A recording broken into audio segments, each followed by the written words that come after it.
గంగా నది పుష్కరాలు ఈ నెల 16వ తారీఖు నుంచి 27వ తారీఖు వరకు కూడా గంగా నది పరివాహిక ప్రాంతంలో అంగరంగ వైభవపేతంగా నిర్వర్తించబడతాయి. 15వ తారీఖు రాత్రి 10:30 గంటలకి గురు భగవానుడు మీనరాశి నుంచి మేషరాశిలోకి ప్రవేశం చెందుతున్న కారణంగా ఈ యొక్క గంగానది పుష్కరాలని నిర్వర్తించడం జరుగుతుంది.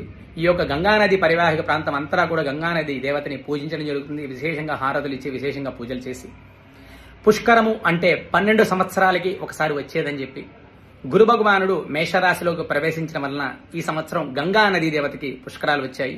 కావున ప్రతి ఒక్కరూ కూడా గంగానది పరివాహిక ప్రాంతంలో పుష్కర స్నానం ఆచరించి పితృదేవతలకి తర్పణాలు, పిండ తర్పణాలు, తిల తర్పణాలు అన్ని కూడా చేసి యథాశక్తిగా దాన ధర్మాలు చేసి పితృదేవతల అనుగ్రహ కృపా కటాక్షానికి పాత్రలు కావాల్సింది కోరుచున్నాం.